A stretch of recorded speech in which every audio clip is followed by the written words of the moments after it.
आधुनिक बेंगलोर एक सिलिकॉन जंगल है जहां कांच के टावरों और ट्रैफिक के बीच हम अपना दिन बिताते हैं। लेकिन क्या आपको पता है कि इसी शहर के अंदर एक ऐसा रहस्य छुपा है जो हजारों साल पुराना है। आज हम उन भूली हुई और अनदेखी वास्तुशिल्प अजूबों की ओर चलेंगे जिन्होंने बेंगलोर को एक प्राचीन इंजीनियरिंग चमत्कार बनाया। जब भी हम बेंगलोर का नाम सुनते हैं तो दिमाग में सबसे पहले आता है आईटी पार्क, स्टार्टअप और कॉस्मोपॉलिटन लाइफस्टाइल।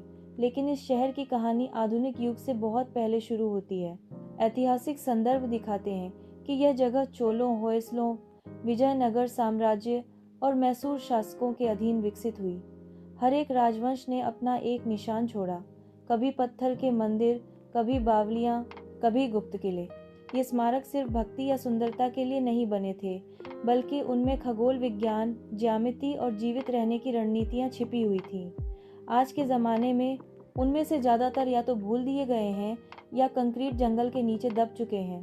चलिए, आज हम एक सफ़र पर निकलते हैं, प्राचीन बेंगलोर के अनदेखे अजूबों के पीछे छुपे सच को समझने के लिए।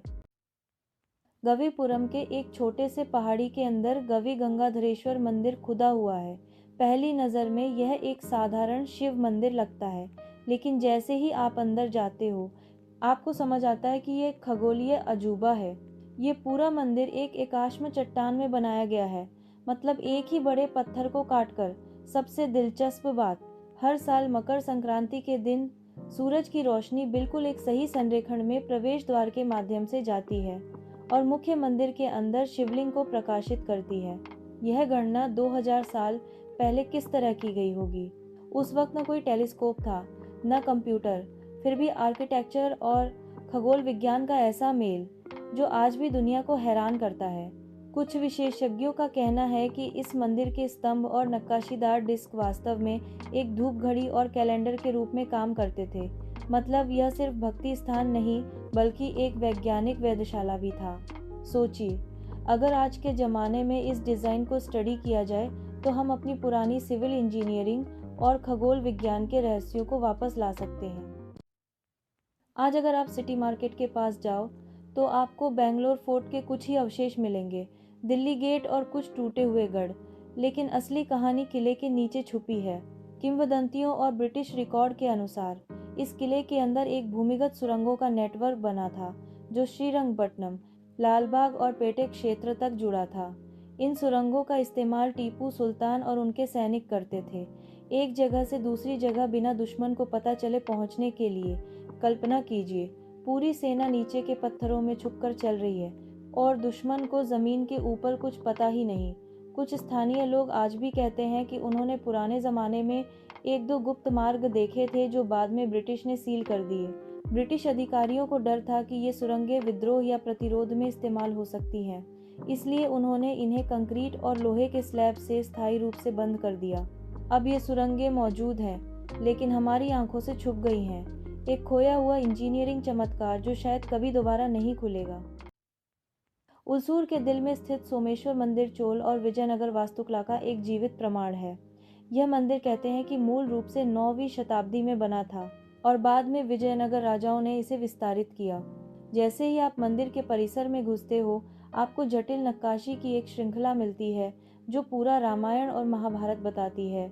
हर एक खंभा एक कहानी है, हर एक मूर्ति एक शब्द है।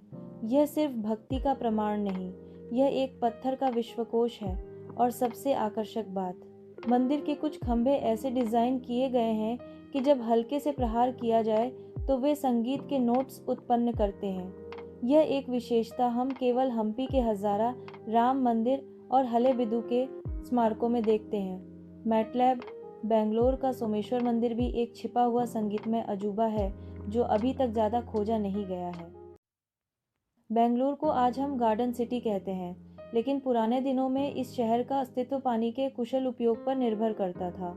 इसीलिए यहाँ पर प्राचीन बावलियाँ बनाए गए थे। ऐतिहासिक नक्शों और राजस्व अभिलेखों के हिसाब से पेटे क्षेत्र पुराना बेंगलोर शहर का केंद्र और लालबाग के आसपास कई बावलियाँ मौजूद थीं। ये बावलियाँ सिर्फ पानी का स्रोत नहीं थीं, बल्कि समुदाय के लिए एक सामाजिक और आध्यात्मिक केंद्र भी थीं। लोग यहाँ से पानी भरते, शाम को बैठक होती और धार्मिक अनुष्ठान भी किए जाते। यह डिज़ाइन आज के वर्षा जल संचयन से भी ज़्यादा उन्नत था। एक ऐसा सिस्टम जो पानी को संरक्षित करता और भूजल पुनर्भरण करता। दुख की बात यह है कि आज उनमें से ज़्यादातर या तो मॉडर्न कंस्ट्रक्शन के नीचे दब चुके हैं या पूरी तरह से नेग्लेक्ट हो गए हैं। अगर उन्हें प्रॉपरली एक्सकेवेट किया जाए तो यह बेंगलोर के लिए एक प्राइसलेस हेरिटेज और सस्टेनेबल मॉडल बन सकते हैं। डोमलूर के एक हलचल भरे जंक्शन के पास स्थित है चोक्कनाथ स्वामी मंदिर, जिसे इतिहासकारों बेंगलोर का सबसे पुराना खड़ा मंदिर मानते हैं।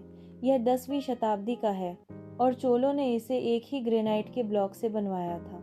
मंदिर के अंदर की नक्काशी एक जीवित पांडुलिपि है, विष्णु और उनके अवतारों की कहानियों को दर्शाती हुई। यहाँ के तमिल शिलालेख और मूर्तियाँ ये प्रमाण देती हैं कि बेंगलोर एक समय पर चोल साम्राज्य का अभिन्न अंग था।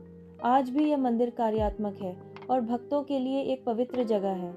लेकिन जो लोग विरासत और वास्तुकला को समझना चाहते हैं, उनके लिए यह एक खुली पाठ्य पुस्तक है जो उन्हें 1200 साल पहले के पत्थर, इंजीनियरिंग और मंदिर विज्ञान की जानकारी देता है। लालबाग आज एक वनस्पति उद्यान स्वर्ग के रूप में जाना जाता है, लेकिन इसके अंदर भी छिपे हुए रहस्य हैं। टीपू सुल्तान ने इसे मूल रूप से एक रणनीतिक सैन्य परिदृश्य के रूप में डिजाइन करवाया था। कुछ ऐतिहासिक संदर्भ कहते हैं कि लालबाग के अंदर एक गुप्त वॉच टावर और गुप्त कक्ष बने थे, जिससे सैनिक बगीचे के अंदर से शहर के अलग अलग हिस्सों पर नजर रख सकते थे। ये कक्ष जनता के लिए बंद है, लेकिन उनमें से कुछ अभी भी मौजूद हैं। और सबसे प्रतिष्ठित लालबाग का कैंपे गौड़ा टावर। इस टावर को इस तरह से स्थापित किया गया था कि यह बेंगलोर के 4 कोनों को चिन्हित करता था। मतलब लालबाग के अंदर के स्मारक सिर्फ सौंदर्यीकरण के लिए नहीं, बल्कि एक भौगोलिक और रणनीतिक मानचित्र के रूप में काम करते थे। बेंगलोर का प्राचीन अतीत एक पाठ ग्रंथ की तरह है। नीचे पत्थर के मंदिर, बावली और गुप्त सुरंगें, और ऊपर आधुनिक आईटी हब। हर एक स्मारक एक कहानी सुनाता है, एक कहानी जहां भक्ति और विज्ञान, वास्तुकला और खगोल विज्ञान एक साथ मौजूद थे। लेकिन सवाल ये है, क्या हम अपनी विरासत को समझने के लिए समय निकालते हैं या फिर उन्हें कंक्रीट और ट्रैफिक के नीचे दबकर हमेशा के लिए भूल जाएंगे?